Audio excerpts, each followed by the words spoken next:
Hello everyone, welcome to all in one. तो आपके लिए मैं ये वीडियो लेके आया हूँ लेक्चरर और टीचिंग असिस्टेंट का जो फॉर्म फिल किया था। वहाँ पे काफ़ी सारे कमेंट्स आ रहे थे कि कितने पॉइंट्स तक सिलेक्शन हो जाएगी।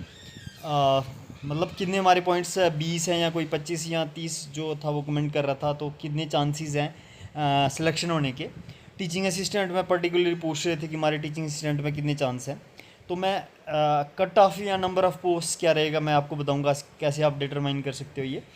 तो इसके बाद क्या होने वाला, व्हाट इज़ नेक्स्ट, ये देखेंगे हम इसमें कि हमें पैसे कैसे पता चलेगा कि हमारी सिलेक्शन हो गई है। तो ये सारे पॉइंट्स हम डिस्कस करेंगे इस वीडियो में। उससे पहले चैनल पर नए हैं तो चैनल को सब्सक्राइब करना, वीडियो को लाइक शेयर जरूर करना है ऐसी अपडेट्स के लिए।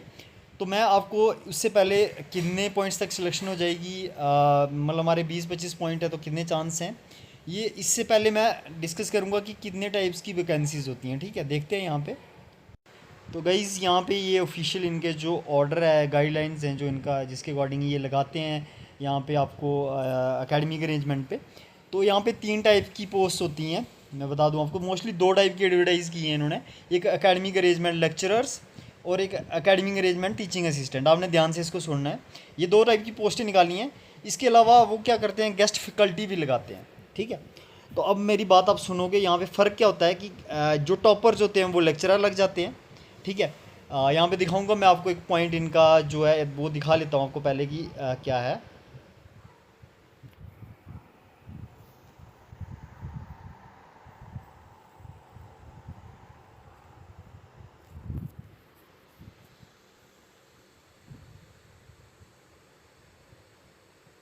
तो गाइज़ यहाँ पे ये देखो, ये टर्म्स एंड कंडीशंस है इन्होंने दी हुई जो इसके लिए 2026 के लिए।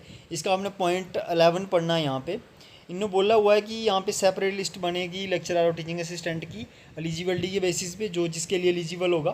तो यहाँ पे इन्होंने क्लियरली लिखा हुआ, टीचिंग असिस्टेंट तभी लगेंगे only be engage if candidates are not available as lecturer. तो यहाँ पे ये बात तो क्लियर होगी कि पहले वो क्या करेंगे, लेक्चरर को प्रेफरेंस देंगे, यानी कि जिनका नेट पीएचडी वगैरह होगी। ठीक है, तो अब देखते हैं। तो यहाँ पे मैं बता दूँ आपको, सबसे पहले लेक्चरर लगेंगे। जैसे आप मान लो किसी सब्जेक्ट में नंबर ऑफ़ पोस्ट पे मैंने वीडियो बनाई हुई है, वो आप देख लें, वहाँ से देख लें। वो पिछले साल की पोस्ट थी, इस साल भी अप्रॉक्सीमेटली उतनी होनी है क्योंकि न्यू रिक्रूटमेंट बड़ी कम हुई है यहाँ पे परमानेंट। तो यहाँ पे मैं आपको बता दूँ, जैसे मान लो 20 पोस्ट हैं। ठीक है, 20 पोस्ट हैं यहाँ पे। तो जो लेक्चरर होंगे वो पहले देखेंगे कि जो लेक्चरर के लिए एलिजिबल होंगे वो 20 उनको ही टॉप को उठाएंगे। उसमें क्या रहता है, जैसे सीरियल नंबर, जैसे मान लो आप एक लिस्ट है यहाँ से 1 से 200 तक अप्लाई किया हुआ किसी ने। तो यहाँ पे 20 पोस्ट हैं किसी सब्जेक्ट में। तो वो क्या होगा कि वो फर्स्ट 20 को उठाएंगे पहले। ठीक है, उसमें आप फैक्टर क्या रहते हैं, चांसेस कैसे बनते हैं। कुछ कॉलेजेस में कुछ लोग नहीं जाते हैं, जैसे 20 में कुछ होंगे वो नहीं जाएंगे, फार फ्लंग कॉलेजेस होंगे वहाँ पे वो नहीं जाएंगे। तो उसमें क्या होता है कि 30, अगर 20 पोस्ट हैं किसी सब्जेक्ट में तो उसमें 30 तक सीरियल नंबर जो जिसका है उसके आने के चांसेस रहते हैं। ठीक है, फिर उसके बाद टीचिंग असिस्टेंट। तो टीचिंग असिस्टेंट गाइस तभी लगाते हैं वो जब लेक्चरर कोई अवेलेबल नहीं होता। टीचिंग असिस्टेंट लगने में काफ़ी ज़्यादा कम चांसेस हैं। कई बार होता है कोई किसी कॉलेज में नहीं जाता तो वो वहाँ पे टीचिंग असिस्टेंट लगा देते हैं। ठीक है, ये रहता है। इसमें कुछ भी हो सकता है, इसमें पर्टिकुलर कोई कट ऑफ नहीं होता गाइस। तो दूसरा होता है गेस्ट फैकल्टी, जिसके सबसे कम पॉइंट है 20 या 30 पॉइंट है। जिस सब्जेक्ट में काफ़ी ज़्यादा कैंडिडेट्स हैं जिनका सीरियल नंबर काफ़ी, जितनी पोस्ट हैं नंबर ऑफ पोस्ट से बड़ा दूर है। जैसे मान लो 100 पोस्ट हैं किसी सब्जेक्ट में, 100 से उनका कोई 200 तक उनका सीरियल नंबर है, तो उनके 20-30 पॉइंट बन रहे हैं। तो उनके चांस गेस्ट फैकल्टी में लगने के होते हैं।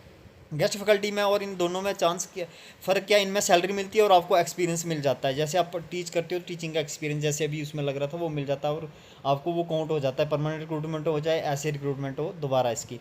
तो गेस्ट फैकल्टी में होता है गाइज, इसमें स्टूडेंट्स कम होते हैं कुछ कॉलेजेस में।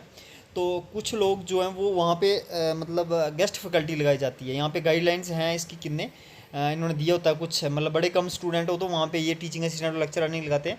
गेस्ट फैकल्टी में सबसे ज़्यादा चांसेस रहते हैं जिनके 20-30 पॉइंट हैं, जिनके कम पॉइंट है, जो मेरिट में फॉल नहीं कर रहे हैं। तो गेस्ट फैकल्टी में क्या गाइज आपको 600 मिलता है पर लेक्चर का, 60 मिनट्स का।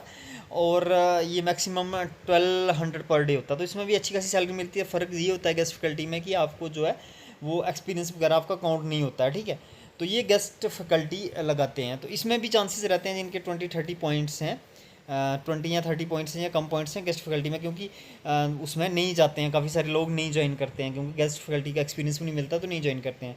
तो इसमें ये भी रहता है। और दूसरा ये रहता है मिड सेशन में कई बार ट्रांसफर्स वगैरह हो जाती हैं। तो जहाँ उनको लगता है, प्रिंसिपल को लगता है कि ज़्यादा ज़रूरत है मुझे अभी स्टूडेंट वगैरह ज़्यादा हो गए हैं तो अभी प्रॉब्लम आ रही है पढ़ाने में, या जो परमानेंट स्टाफ होता है उसकी कहीं ड्यूटी वगैरह लग जाती है, जैसे इलेक्शन ड्यूटी या कहीं और कोई किसी और असाइनमेंट के वैल्यूएशन के लिए ड्यूटी लग जाती है, तब भी ये क्या करते हैं आपको कॉल करते हैं मिड ईयर में, तो तब भी कोई मतलब हायर मेरिट वाला कैंडिडेट जाने के लिए विलिंग नहीं होता है, तो उस केस में भी आपको गैस फैकल्टी मिलने के चांसेस रहते हैं। टीचिंग असिस्टेंट या लेक्चरर भी आपके चांसेस आ सकते हैं कम पॉइंट में, क्योंकि 1-2 महीने के लिए कोई दूर नहीं जाएगा, उसकी डिस्टेंस हो जाता है, तो उस तरीके से भी आपका जो है इसमें सिलेक्शन के चांसेस रहते हैं जब आपके कम पॉइंट हो। ठीक है, तो देखते हैं अब क्या रहा हमारा। तो गाइस यहाँ पे कोई रिटर्न में ऐसा कुछ है नहीं है, जो मुझे लगा मैंने आपको समझा दिया जो इसमें होता है, प्रैक्टिकली होता है।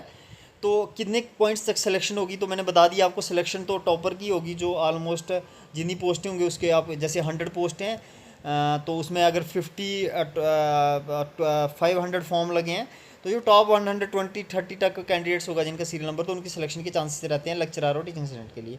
और बाकी 30 आफ्टर 25 या 30 पॉइंट है, अगर आप नंबर ऑफ पोस्ट से काफ़ी दूर हो, तो मैंने बता दिया आपको गेस्ट फैकल्टी जहाँ आपको 1-2 महीने के लिए चांस मिल सकता है वहाँ पे सिलेक्शन का आपका। ठीक है, और कट ऑफ का मैंने बता दिया। आप नंबर ऑफ़ पोस्ट देखें, जैसे 100 पोस्ट है, 100 पोस्ट हैं, अगर 500 कैंडिडेट है तो जो 100 और 120 तक होंगे उनकी कट ऑफ उसी के आसपास जाएगा। ठीक है, तो नंबर ऑफ़ पोस्ट पे मैंने वीडियो बनाई हुई है, वो आप देख लें। और नेक्स्ट क्या होगा अब गाइस, इसमें नेक्स्ट मैं आपको बता दूं यहाँ पे क्या होगा, आपको पता कैसे चलेगा। तो इसके बाद जो है प्रेफरेंसेस फिल होनी है, वो सबको फिल करनी है। प्रेफरेंसेस फिल होंगी कॉलेजेस के लिए, उसका नोटिस आएगा तो अब हम आपको नोटिफाई कर लेंगे, उसके लिए आपने चैनल को सब्सक्राइब करने लेना है। ठीक है, और वीडियो को लाइक शेयर जरूर करना है, ये हो जाएगा।